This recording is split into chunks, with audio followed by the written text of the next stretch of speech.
The Waitikubuli is the indigenous name for Dominica. It means tall is her body, because for indigenous people, the land was always a woman, and the island was very tall, rising out of the sea. Coming up, Dominica's hiking trails unveils a rich history about its past. It's pretty cold. It's refreshing, that's a good thing. It's clearly one of the attractions that is on our map, and I think it's an easy stop. Yeah, it's like an hour from town, 15-minute trek, so it's like a hike that anyone can do, just the physical fitness. And I think it's great when you get here. You can also bathe if you feel like it, or you can look at it. Just want to see, like, there's a cave, sort of a cave at the back of the waterfall. They want to do that, they want to take photos, so they usually go there, you know, as far as they can go. The path to a cool, refreshing dip in the Emerald Pool takes you along the back roads once used by the Kalinago people. Segment, or this part of the segment, is part of the Kalinago Trail. Now this part of it is the Carib Trace, but now we're trying to refer to ourselves as the Kalinago people. But back then, most of the books would make reference to us as the Carib people. And we would move all over the islands using tracks or trails. The restoration of the Waitikubuli Trail opens the doorway to an intricate transportation system that could take months to complete. The trail, the Waitikubuli Trail, we are on segment 5 as we told you, from Okase. So you see we are the roundabout, just after we pass the roundabout, that's where the segment starts. And it would take us in here. Some of the Waitikubuli Trail is on those ancient roadways, which actually originally were Carib Indian tracks to be able to get from one end of the island to the other, and one side of the island to the other. And then you had, during colonial times, some of these tracks then being turned into roadways for horses and mules. And then you had hunter tracks, which were tracks where the hunters would use to go up the ridges and down to search for wildlife and hunt. And then during the slavery period, you had the escaped slaves who went into the hills and set up a network of camps.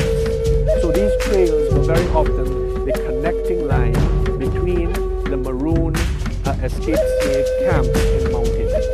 So you see on very many levels there's differences of the uses of the trail, but really and truly they all link up together in the Waitikubuli Trail. So you know, at one time you're on a colonial road from the 18th century, another time you're on a Carib trace, another time you're on a maroon track. Dominica's tourism is full of peaks. We peak at Christmas, we peak at Carnival, we peak at World Creole and Independence.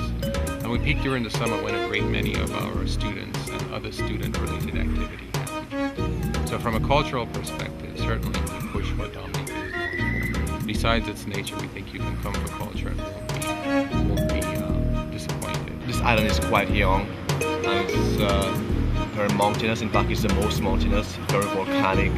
And because of all that, we do not have flat lands and a lot of white sand beaches.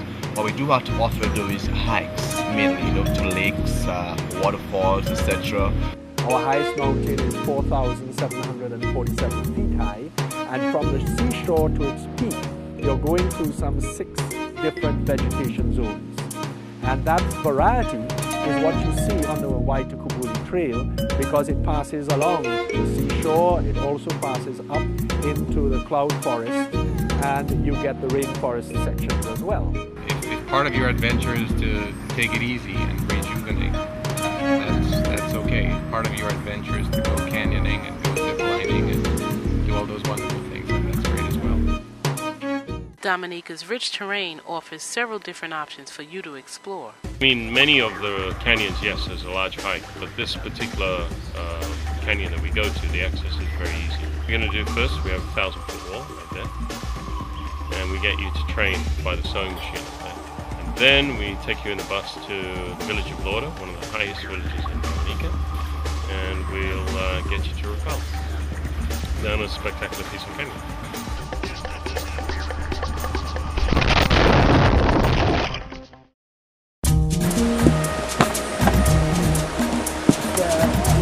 How far you go, face forward, right foot and forward, right foot and forward. When I went to Antigua, I sold all my horses and my truck and everything. And vowed I would never ever sit on a horse again.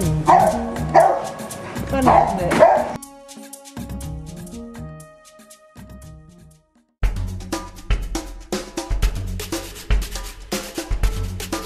One foot of water, and it extends to 15 feet of water, 10 feet of water.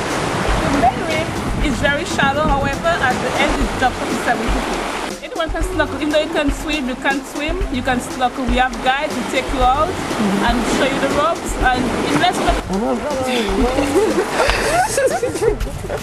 be comfortable, you'll be fine. It's rough, it's rugged, it's uneven. It's adventurous, so to speak, you know. And there's a lot of excitement because you have potholes, mud holes with water and mud, and it's sweet, man. It is something where you can have a lot of fun doing. As I said, it's not a race, but watch me, just being on it is beautiful.